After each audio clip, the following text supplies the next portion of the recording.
మన దేశంలో రక్తహీనత అంటే ముఖ్యమైన కారణం ఐరన్ లోపం అండి. ఈ ఐరన్ లోపానికి డాక్టర్స్ ఇచ్చే సలహా ఏంటంటే మటను, చికెను, ఎగ్స్ ఇవన్నీ తీసుకోవాలమ్మా, ఆకుకూరలు ఇలాంటివన్నీ తీసుకోవాలి మీరు అని చెప్తున్నారు. అలాగే ఇప్పుడు మనం ఇవన్నీ తీసుకోవాలంటే ప్రతిరోజు మనం ఈ నాన్ వెజ్ ఫుడ్ మనం తీసుకోగలమా? తీసుకోలేము. వెజిటేరియన్స్కి ఆప్షన్ ఏంటంటే బీట్రూట్, ఆకుకూరలు ఇవి మాత్రమే. కానీ ఒక రోజుకు కావాల్సిన ఐరన్కి వాళ్ళు ఒక 4 కట్టలు ఆకుకూరలు లేదంటే ఒక 20 బీట్రూట్లు ఇవన్నీ తీసుకోవాలి. ఇవన్నీ నిజంగా ఒక మనిషికి సాధ్యమా అండి? తీసుకోగలమా? జీర్ణం అవుతుందే? ఒకవేళ మనకు కావాలి ఐరన్ అని చెప్పి తినాలనుకున్నా మన వల్ల కాని విషయం. కాబట్టి ఈ విషయంలో నా దగ్గర ఒక చిట్కా ఉందండి.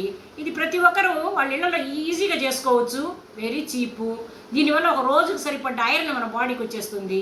ఈ విషయాన్ని మీకు చెప్పబోయే ముందు నా ఛానల్ ఆరోగ్య సరిగమలను లైక్ చేయండి, సబ్స్క్రైబ్ చేయండి, షేర్ చేయండి. దీన్ని చేయడం వల్ల ఎంతోమంది ఆంధ్ర మహిళలు రక్తహీనతలో ఉన్నారు కదండి, వాళ్ళందరికీ మనం షేర్ చేస్తే అందరూ తెలుసుకుంటారు కదా. తెలుసుకుని ఆరోగ్యవంతులైతే మనకు ఎంతో సంతోషం.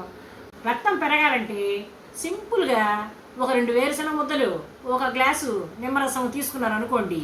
బెల్లంలో ఐరన్ ఉంది, ఆ వేరుశనగ పప్పులో ఐరన్ ఉంది. ఈ రెండింటిని ఈ నిమ్మరసం అబ్జర్వ్ చేసి మన బాడీకి ఇచ్చేస్తుంది. రక్తం ఆటోమేటిక్గా పెరిగిపోతుంది. సరేనండి, ఈ రోజుకి ఇంతేనండి. నెక్స్ట్ వీడియోలో కలుద్దాం. Thank you.